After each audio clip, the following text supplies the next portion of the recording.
Salut, je m'appelle Cosette. Et moi, Mélissa. Nous sommes mamans et nutritionnistes spécialisées en pédiatrie. Bienvenue sur l'alimentation des enfants dans le plaisir et la bienveillance, un podcast créé pour vous, les parents bienveillants, qui ont à cœur l'alimentation des enfants et de la famille. Notre mission est de vous accompagner dans les défis qui peuvent parsemer le chemin de la découverte alimentaire. Seul ou en compagnie d'invités, nous partagerons trucs et conseils pratiques à déguster tout en étant sur la route, en train de plier une brassée ou en relaxant avec un bon café réchauffé. Avec nous, vous comprendrez le pourquoi du comment pour vous donner ou redonner confiance en vos approches parfaitement imparfaites pour permettre à vos enfants de devenir des mangeurs heureux, compétents, curieux, intuitifs et bien dans leur corps, une bouchée à la fois, dans le plaisir et la bienveillance. Bonne écoute!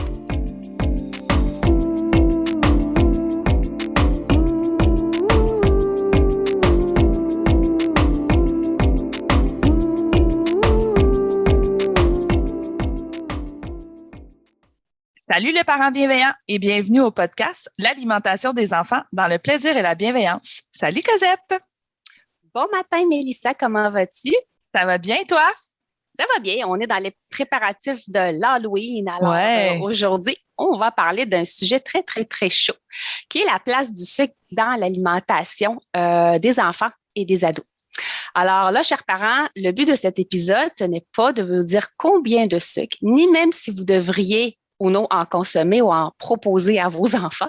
Mais nous aimerions simplement vous amener à faire une réflexion sur le sujet pour que vous puissiez mieux comprendre, encore une fois, le pourquoi, du comment et ainsi prendre des décisions pour vous, pour votre famille, tout en étant bien informé et en prenant en considération vos valeurs et vos réalités familiales. Pour discuter de ce sujet, nous avons choisi d'inviter quelqu'un qui se connaît très, très, très bien en termes de sucre, qui est notre collègue nutritionniste Catherine Lefebvre, qui est également l'auteure du livre Sucre, vérité et conséquences, publié en 2016 et réédité en 2019. Bonjour Catherine, bienvenue à notre podcast. Bonjour, chers collègues. Merci beaucoup de l'invitation. Ça nous fait plaisir. Merci tellement d'avoir accepté notre invitation. C'est vraiment un privilège pour nous de pouvoir parler de ce sujet avec toi. Alors, pour ceux qui ne te connaissent pas, Catherine, est-ce que tu pourrais te présenter un petit peu, nous parler de toi? Ah, ça, là, c'est une grande question parce que j'ai l'impression que mon parcours est tellement sinueux que des fois, j'ai du mal à décrire ma propre personne. En fait, j'ai étudié en nutrition comme vous deux. J'ai toujours travaillé à mon compte, particulièrement en communication, que ce soit à la radio, la télé et maintenant podcast avec On s'appelle et on déjeune sur audio avec mon collègue Bernard Lavallée, votre collègue Bernard Lavallée. Donc, je m'intéresse au côté peut-être plus sociologique et culturel de l'alimentation. Je ne fais pas de consultation comme vous. C'est sûr que moi, mon public est vraiment plus grand public adulte, je vais dire. Mais c'est sûr que quand on écrit un livre sur le sucre, rapidement, on a des questions de parents qui s'inquiètent. Est-ce que j'en donne? Est-ce que j'en donne pas? Qu'est-ce que je fais avec cette bébite-là? Oui. Donc, c'est sûr que j'ai eu des belles conversations là, après l'apparition de la première édition et encore aujourd'hui à propos de la place du sucre dans l'alimentation des petits et des grands. Oui. Alors, dis-moi, qu'est-ce qui t'a amené à vouloir écrire un livre sur le sucre en premier lieu? Pourquoi le sucre? Oui, c'est une bonne question. En fait, c'est une grande question parce que, en fait, mon éditeur, Édito, voulait que j'écrive un nouveau livre. Et j'avais vu le documentaire Sugar Coated de la réalisatrice montréalaise Michèle Auxerre. Donc, c'est un documentaire qui porte sur l'espèce de campagne de relations publiques de l'industrie du sucre pour faire valoir finalement le sucre, sa place dans nos vies. Et elle comparait cette stratégie de relations publiques avec celle de l'industrie du tabac dans les années 50. Mm-hmm.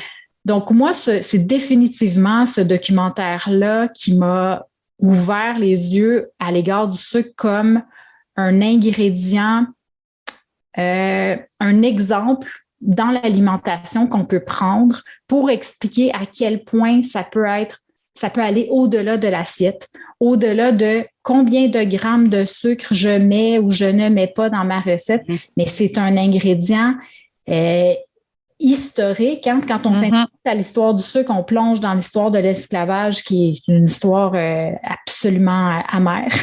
Ouais. Mais c'est une histoire qui est intéressante parce que ça nous permet de comprendre comment le sucre s'est taillé une place de taille dans notre quotidien.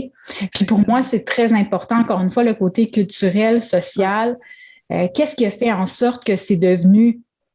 On est parti d'un produit de luxe qu'on utilisait comme une épice à un ingrédient de commodité. Tout ce côté-là m'intéresse énormément. Évidemment, après, quand on regarde des documentaires comme Sugar Coated, on peut s'intéresser aux politiques. Qu'est-ce qui fait qu'on n'a pas parlé du sucre tant que ça dans les guides alimentaires, que ce soit américains, canadiens, français ou européens? Donc, toutes ces questions-là m'intéressaient énormément. C'est comme si ça me permettait de sortir de la nutrition appliquée, si on veut, et d'aller vraiment ailleurs pour justement mettre en lumière le fait que l'alimentation, c'est pas juste une question de nutriments dans l'assiette. Donc, c'est vraiment des départs. Oui, puis avec ton livre, tu l'as dit, toute l'histoire du sucre, puis on comprend mieux un petit peu, là, il est vraiment bien fait pour ça, là, parce que ça nous porte à réfléchir un petit peu sur OK, tu sais, pourquoi j'achèterais un sucre comme ça plutôt qu'un autre sucre aussi, nous permettre de faire des choix un petit peu plus éclairés, là. Puis ça va plus loin, comme tu disais, que juste le nombre de grammes de sucre qu'il y a dans notre assiette, là. Oui, regardez le sucre au-delà de notre assiette. Oui. Pour les parents qui nous écoutent, souvent, moi, je me mets à la place du parent d'un petit coco de 2, 3, 4 ans. Souvent, on est tenté à aller regarder les étiquettes parce que c'est là où on se dit, le sucre, le sucre, le sucre. Est-ce que tu peux nous démystifier un petit peu, côté pratico-pratique, les différents types de sucre dans l'alimentation et leur impact? Le premier, souvent, les parents, c'est sur la santé, mais en général, côté environnemental, politique et tout ça, mais les différents types de sucre dans l'alimentation et leur impact sur la santé et au-delà. C'est une grosse question. C'est une grande question. On va y aller avec la base, donc identifier le sucre sur un tableau de valeur nutritive. Je pense que c'est ce que les parents vont regarder. Exactement. Donc, il y a eu un changement récemment sur le tableau de valeur nutritive, justement. Donc, on a, comme d'habitude, les glucides, qui est la grande famille des sucres. Je vous apprends rien, les filles, mais... pour les auditeurs, les auditrices. Clairement, oui. Donc, la grande famille des glucides, dans laquelle on va retrouver l'amidon, si on pense à des pâtes, du pain, des céréales, qui est vraiment la principale source de sucre dans ces groupes-là. Ensuite, on va inclure là-dedans les sucres, que ce soit les sucres naturellement présents dans l'aliment ou les sucres ajoutés. Puis c'est là que ça devient un petit peu problématique, ça je vais y revenir, puis on a les fibres dans tout ça. Donc, quand on regarde un tableau de valeur nutritive, c'est ce qu'on va voir. Ce qu'on a ajouté, évidemment, on avait déjà le pourcentage de la valeur quotidienne pour les fibres. Et là, on a fixé à 100 grammes la ligne des sucres, mais ça, le problème au Canada, c'est que ça inclut les sucres naturellement présents dans le produit, genre du sucre dans les pommes. Et les sucres ajoutés, si c'était, par exemple, je sais pas moi, des céréales, justement. On a des céréales à déjeuner, on a des raisins secs, mais on va ajouter du sucre, évidemment, dans la recette. Donc là, pour le consommateur, de savoir quelle est la proportion de sucre qui vient des raisins secs ou des sucres ajoutés, on ne le sait pas. Donc, c'est ça qui est un petit peu difficile à savoir. Mais moi, en tout cas, je pense qu'il faut pas paniquer, là. Je pense que le mot d'ordre, c'est ne pas paniquer. Non, on est d'accord avec toi là-dessus. Parce que, évidemment, on va se concentrer sur l'essentiel. Je comprends et je reconnais que quand on étudie en nutrition, on a des connaissances très, très approfondies. Ça nous permet de passer à travers un tableau de valeur nutritive en comme une demi-seconde puis comprendre qu'est-ce qui se passe, mais c'est pas la réalité de la grande majorité de la population. Donc ça, je suis très consciente de ça. Donc, j'essaie de revenir à l'essentiel. Évidemment, quand un aliment, par exemple, est ultra transformé, ça se peut qu'il y ait plus de sucre. En fait, c'est presque assuré ou plus de sel. Évidemment, c'est une recette qui est conçue comme ça la plupart du temps. Donc, c'est sûr que on peut se dire généralement que plus un aliment est ultra transformé, plus il va avoir de sucre comparativement à sa version maison ou moins transformée. Fait qu'on peut y aller comme ça. Après, est-ce que ça veut dire qu'on ne mange jamais d'aliments ultra transformés dans notre vie? Bien sûr que non. Fait que c'est vraiment, puis je pense qu'en ce moment, ça doit être très difficile pour les parents de faire la part des choses. Oui. Parce qu'on reçoit beaucoup d'informations qui nous disent les aliments ultra transformés sont conçus comme ci, comme ça, et ça peut entraîner des effets délétères sur la santé. Donc, comme parents, on se dit, hey, il ne faut pas manger ça. Donc, on rentre tout de suite dans l'aspect panique de l'alimentation. On ne veut pas être des mauvais parents. Donc, on commence à suranalyser beaucoup l'alimentation.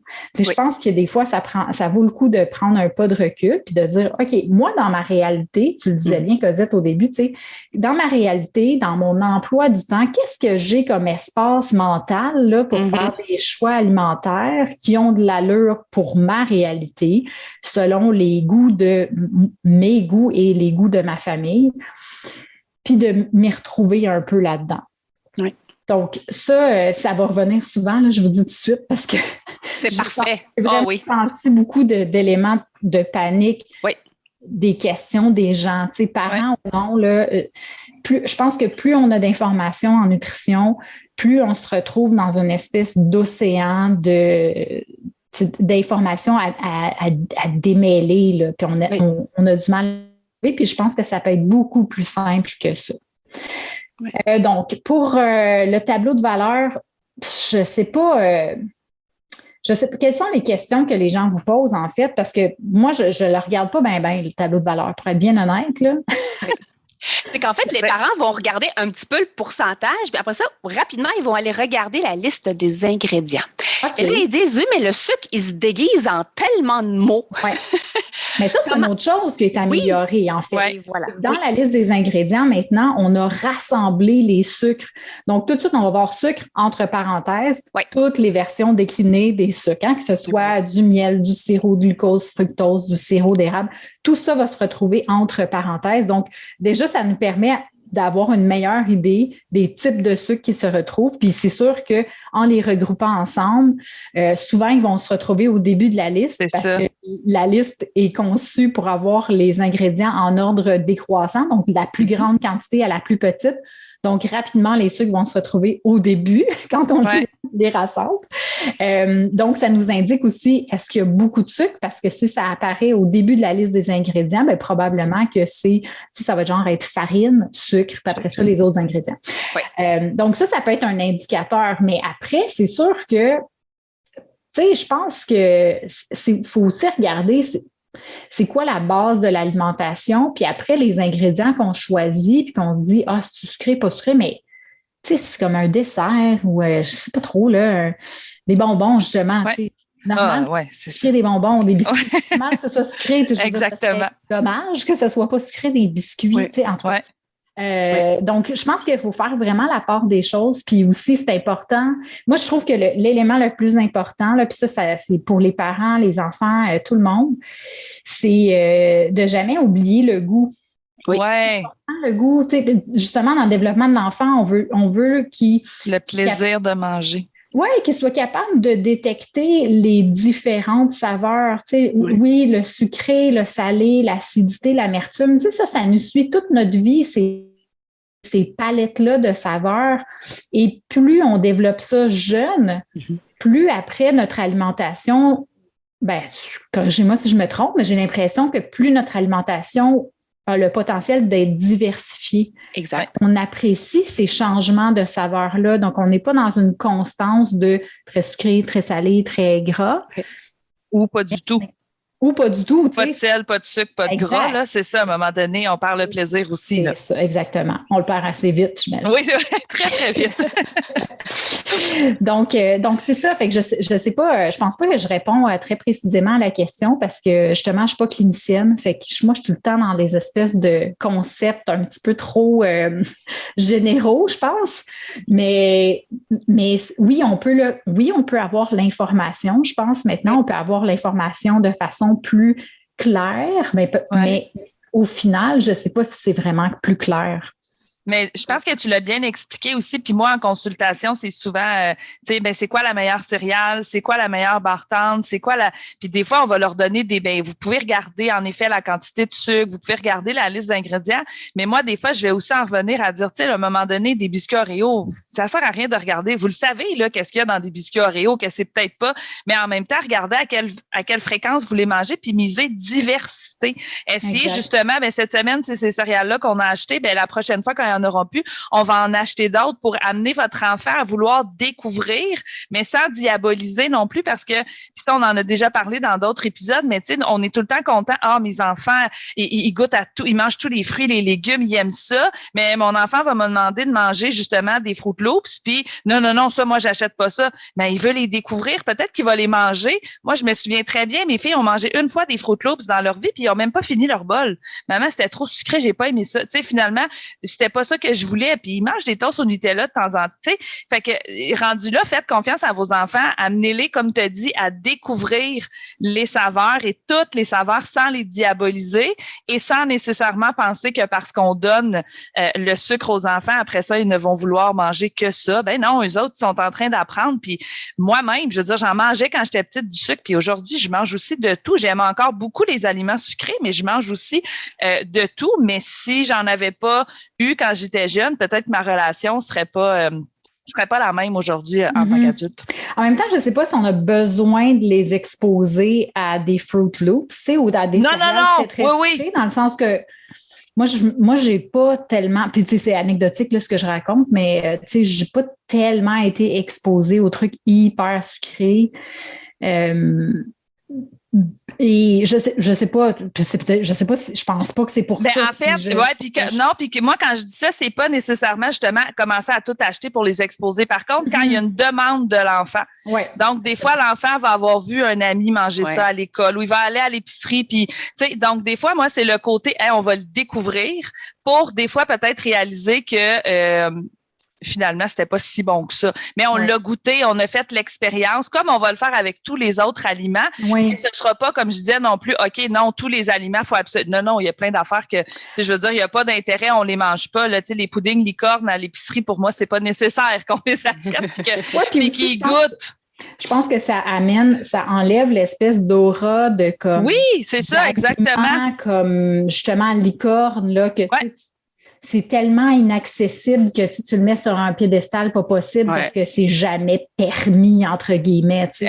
Oui, c'est ça. Puis justement, comme tu dis, tes enfants ont fait comme c'est trop sucré. Non, exactement. Puis nous, c'est arrivé parce qu'on était, on était chez des amis, puis ça donnait, on était dans un chalet, puis c'était là, voulez-vous les essayer? Ils ont goûté, finalement, ils ont réalisé qu'ils n'aimaient pas ça, mais en même temps, ça permet de passer à autre chose versus des fois, l'enfant va demander, puis on est toujours non. Ça se peut que la journée où il va y goûter, finalement, c'est peut-être pas si bon que ça, mais l'interdit a tellement été grand que là, il veut se dépêcher, puis il va perdre un peu comme nous, comme adultes aussi, là, quand on a ces interdits-là, c'est qu'à un moment donné, on fait, mais c'était-tu bon finalement tes biscuits? Non, pas tant que ça, c'est ça. J'ai aucune idée. Fait que c'est pour ça que moi, c'est de venir des fois le banaliser, dire si vos enfants, à un moment donné, commencent à un petit peu trop vous harceler, c'est le parent qui reste responsable à quelle fréquence il va l'acheter. Mais ça se pourrait que cette semaine, vous décidez, hey, j'ai acheté ça. Moi, quand j'étais petite, je mangeais ça. J'ai le goût d'y regoûter. Voulez-vous y goûter avec moi? Mais tu sais, ça devient une expérience comme tous les autres aliments qu'on va essayer justement mais de pas nécessairement diaboliser ce besoin-là de découverte des fois des enfants, il va peut-être passer bien plus vite que si vous stickez toujours à vouloir dire non. Là, je crée comme je disais, un aura encore plus grand là, vers ces types d'aliments-là. Absolument. Oui. Oui.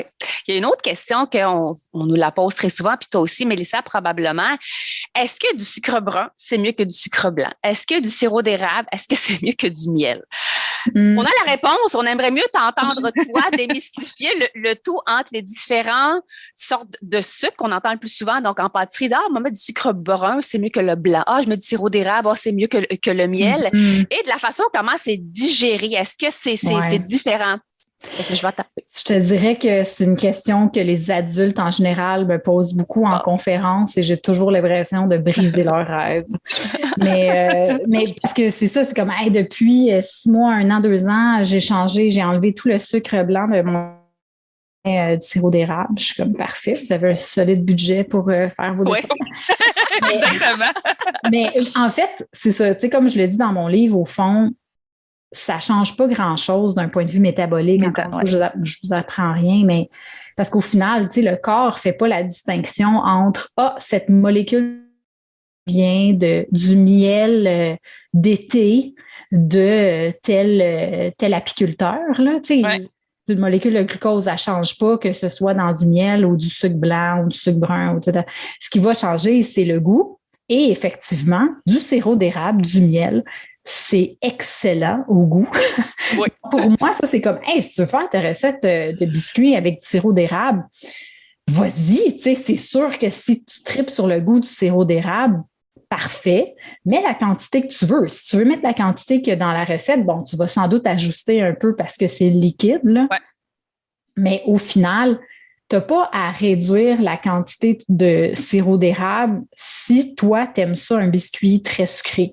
Tu peux réduire si tu veux, tu peux réduire pour le fun. Dire, hey, qu'est-ce que ça goûte si je mets un petit peu moins de sucre? Moi, mon palais préfère les trucs un petit peu moins sucrés. Donc, je vais avoir tendance à réduire d'emblée, tu sais, dans une recette générale, là, mettons. Mais après, ça ne change pas grand-chose. Tu sais. Puis si on aime faire notre recette avec du sucre blanc parce que justement, des fois, le sirop d'érable, ça prend quand même de la place, là, ça a un goût assez prononcé. Donc, on ne veut pas toujours que ça goûte l'érable, nos desserts. Tu sais. Puis ça va caraméliser d'une différente façon si on met du miel ou, tu sais, bon. Fait que dépendamment de ce qu'on préfère au goût, au résultat final, la couleur de notre gâteau, de notre biscuit, peu importe, moi, je dis utilisez le sucre qui vous convient. Mm-hmm. Puis aussi financièrement. Là, c'est ça c'est un point qui est important que tu as mentionné tantôt quand tu as dit vous avez un budget parce que remplacer du sucre blanc par du sucre d'érable, par exemple, pour le côté chimie de la recette, ça se fait quand même assez bien. Oui. Mais oui, ça va nous coûter beaucoup plus cher puis ce ne sera pas nécessairement accessible pour toutes les familles. Puis on voudrait pas que justement, là, moi, je fais des biscuits maison, mais là, je peux juste mettre du sucre blanc. Fait que là, finalement, c'est pas mieux que les biscuits. Fait que là, non, justement, un coup dans votre corps, là, moi, j'ai tous les types de sucre dans mon garde-manger, puis le sucre blanc, quand on fait des biscuits puis des muffins 3-4 fois dans une semaine parce qu'on a une armée d'enfants, là, le sucre blanc, il va bien aller, là. Absolument. Puis, tu sais, je pense que le message à retenir, c'est ça, c'est comme point de vue métabolique. Et ça voilà. change rien, c'est faut retenir. Puis après, si vous avez envie d'un goût en particulier, moi j'adore le miel, là, c'est comme le truc que je rapporte le plus souvent de voyage parce que je trouve vraiment que c'est intéressant au niveau terroir, là. Ouais. Tu sais, je fais pas tous mes desserts avec du miel parce que justement, j'achète des petits miels, particuliers, fait que je cuisine pas avec ça.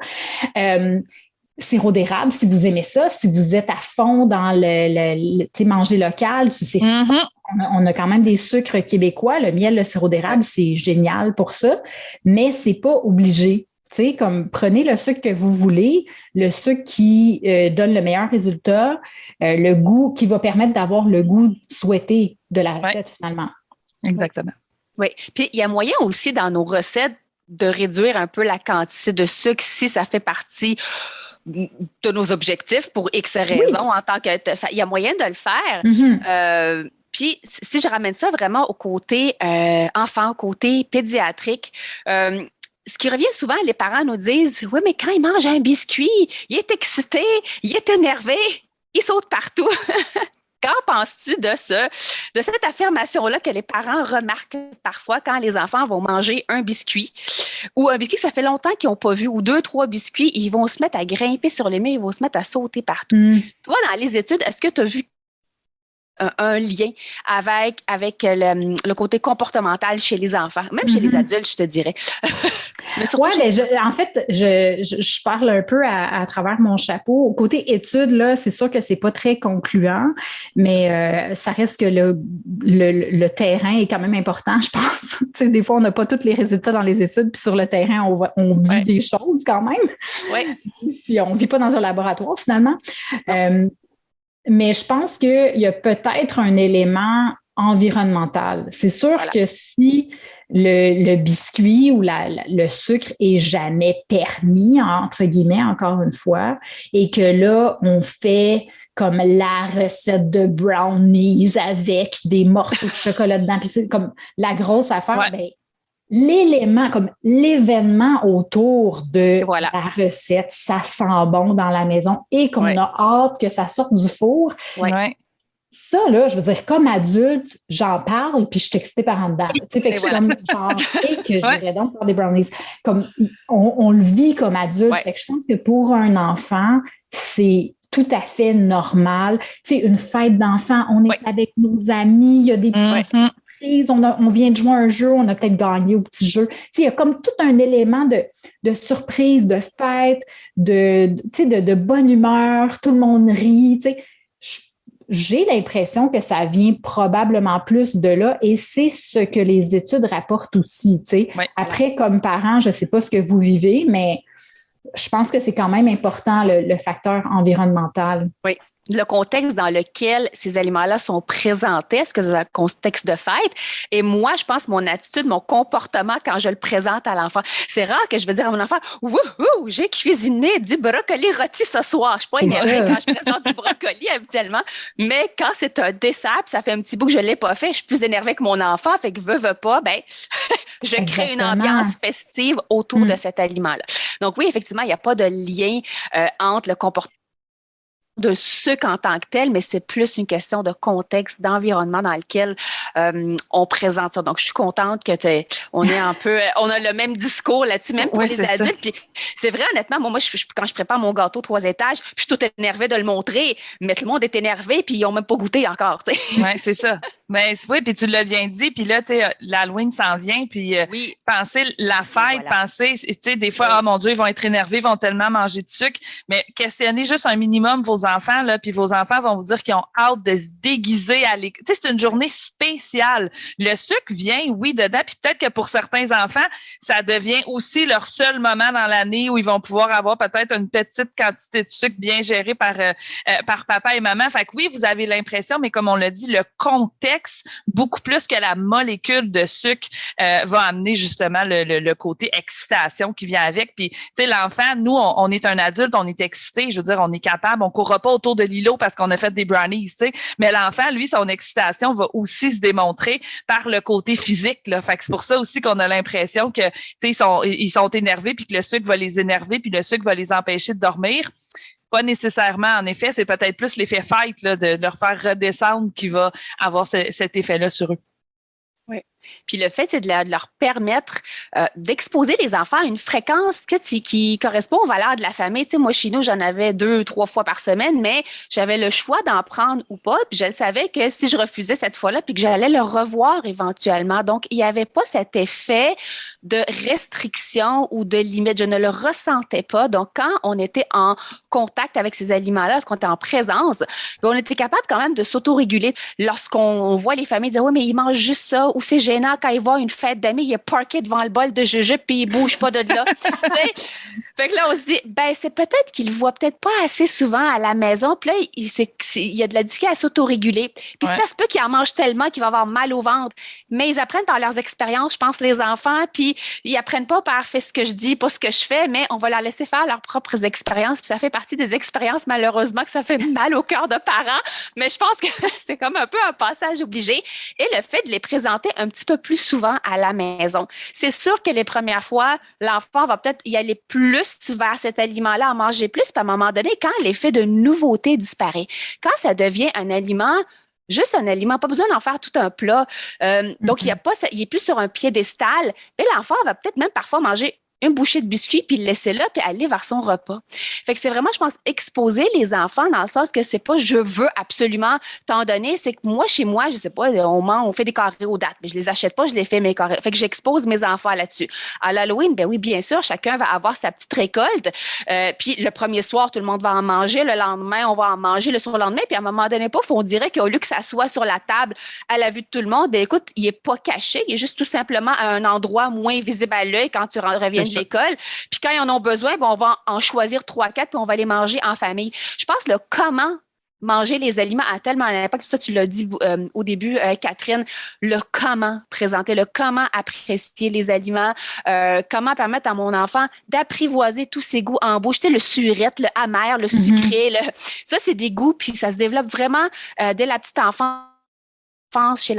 Chez les enfants, donc durant l'enfance et l'adolescence, et leurs préférences vont changer. Oui. Hein? Même en tant qu'adulte, je pense qu'il y a des choses qu'on aimait beaucoup étant jeune, puis là, je les regarde, puis on n'est plus capable de les regarder, et vice-versa, il y a des choses qu'on n'aimait pas et qu'on a appris à apprivoiser certains goûts.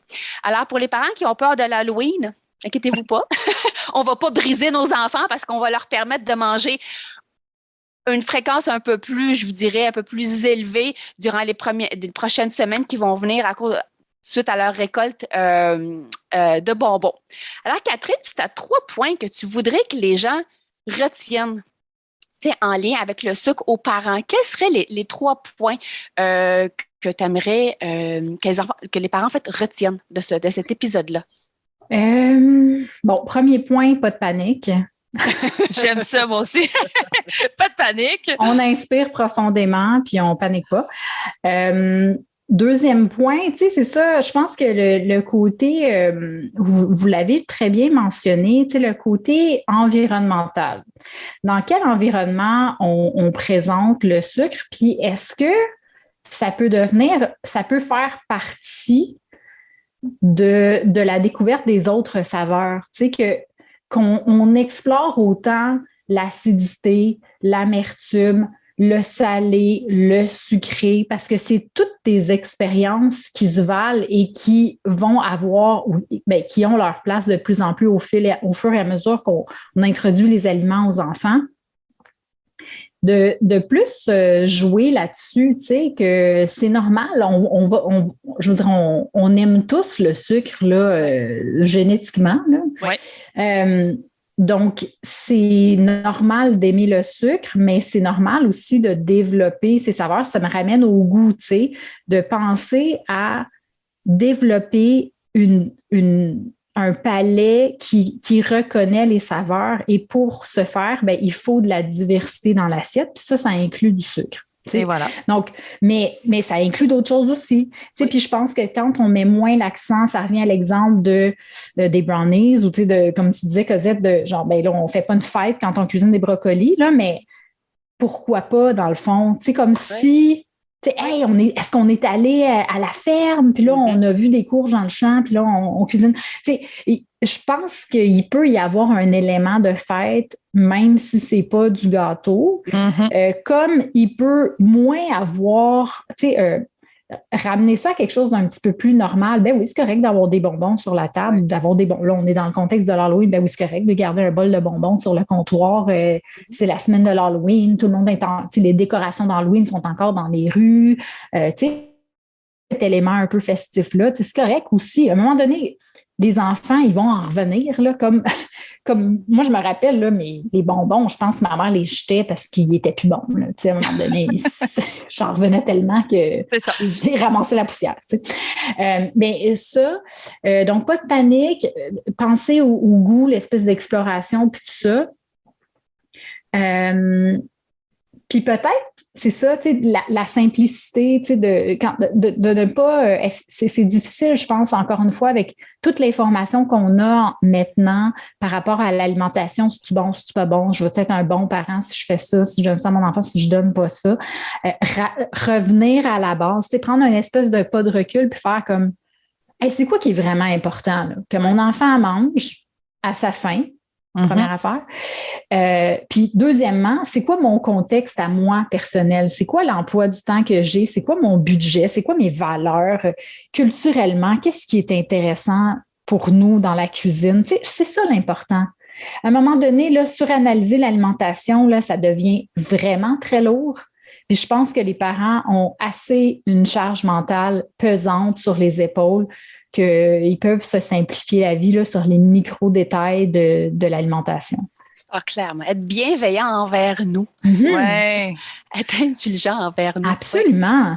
Oui. Tu sais, tous les parents font leur possible. Là, fait qu'à un moment donné, faut arrêter donner la sauce au Nutella le matin si c'est pour permettre à tout le monde de, comme on disait, l'enfant a mangé, il est parti pour l'école, puis il y a ça, je l'entends en effet souvent, mais je peux pas lui donner ça, mais là finalement l'enfant ne mange pas, l'ambiance le matin est l'enfer parce que c'est ça, super stressante avant de partir pour l'école, puis des fois je fais on va lâcher prise un petit peu, on va aller avec ça, puis après ça, on va tenter de diversifier au travers à partir de ça. Mais c'est là que des fois, en effet, comme parent, il faut s'enlever. Puis tu l'as dit, c'est quand même difficile dans la société dans laquelle on vit parce qu'on est bombardé d'informations, puis il faut pas que vous donniez ça, puis ça, c'est pas bon. Puis, mais à un moment donné, moi, j'aime bien dire aux parents, hey là, revenez, vous comme individu, vous comme famille, là, pas moi ce que je vous dis, pas moi ce que vous avez entendu à la télévision, vous. C'est quoi le meilleur choix à faire pour vous, là, maintenant, au moment présent, mais pas juste pour ce qu'il y a dans l'assiette, mais pour votre santé mentale aussi. Absolument. Là. Puis on parle tout le temps du comment, là, mais pour pas venir détruire un peu cette relation-là que nous, on va développer avec l'heure du repas, que notre enfant va développer avec l'heure du repas, puis qu'ultimement, qu'il va aussi venir briser un petit peu la relation parent-enfant, parce que là, on est dans le combat, parce qu'on reste tiqué. Non, ça, je veux pas lui donner. Mm-hmm. Mais il y a moyen quand même de trouver une formule dans laquelle chacun va trouver un peu ce qui va lui convenir, puis qu'on s'enlève cette pression-là d'alimentation parfaite. Oui, puis j'imagine que ça c'est un super point, tu sais, parce que c'est sûr que si l'ambiance à table est toujours hyper tendue, ben c'est super plate, là, ça, comme je veux dire, on mange quand même souvent dans une journée, dans une semaine. Et voilà. De toujours avoir cette ambiance tendue-là, ça ajoute une grosse pression, puis je pense comme celui-là qu'on est comme tu sais, cool, je vais goûter à cet aliment, ou cool, je vais manger avec appétit de façon semi-conviviale parce que ça me tente, puis quand c'est comme hyper tendu puis qu'on a l'impression de se faire, tu sais, forcer de manger, empêcher de, tu sais, on se crée le scénario dans notre tête, c'est pas le fun. Fait que, en prenant du recul, en se mettant moins de pression, déjà, c'est plus détendu à table. Puis ça va faire son chemin un peu tout seul de tous les autres petits à côté qui sont importants pour nous. Puis ça, je pense que c'est important de garder ça en tête. Qu'est-ce qui est important pour nous? Oui, comme famille, comme personne. C'est ça. Ouais. Ça, là, il faut se le rappeler parce que notre société de performance, là, à un moment donné, tu sais, ça va faire. En tout cas, dans ce moment. Oui. Vous la voyez pas, mais moi, je viens de voir le move ça va faire. Même ma petite main. Oui, c'est ça. Vous l'avez si bien mentionné toutes les deux, on est bombardé d'informations, mais surtout de désinformations. Merci tellement, Catherine, de nous avoir éclairé, démystifié le tout. Merci tellement pour ta présence. Au plaisir de jaser à nouveau avec toi à une prochaine occasion, bien évidemment. Alors, on va mettre tous les liens dans les notes de cet épisode en lien avec ton livre et ton podcast avec Bernard Lavallée. Donc, on s'appelle et on déjeune. Donc, si vous ne le connaissez pas, je vous suggère fortement d'aller vous abonner à l'instant. Alors, voilà, j'espère que tu as aimé cet épisode et si c'est le cas, abonne-toi à notre podcast. Si le cœur t'en dit, tu peux nous laisser une note ou un commentaire écrit, car c'est comme ça qu'on peut faire connaître ce podcast à d'autres parents, futurs parents, des gens qui gravitent autour de la parentalité en général. Tu peux aussi nous écrire en tout temps si tu as des sujets ou des inquiétudes en lien avec l'alimentation de ton ou de tes enfants. Ce podcast, on l'a créé pour toi et on souhaite du plus profond de notre cœur de maman et de nutritionniste qu'il puisse répondre à tes besoins. Merci tellement d'être là. On a hâte au prochain épisode pour continuer de connecter avec toi et de jaser alimentation des enfants dans le plaisir et la bienveillance. Bye bye et à la prochaine. Merci beaucoup, Catherine. Bye bye, Mélissa. Bye. Merci à vous deux.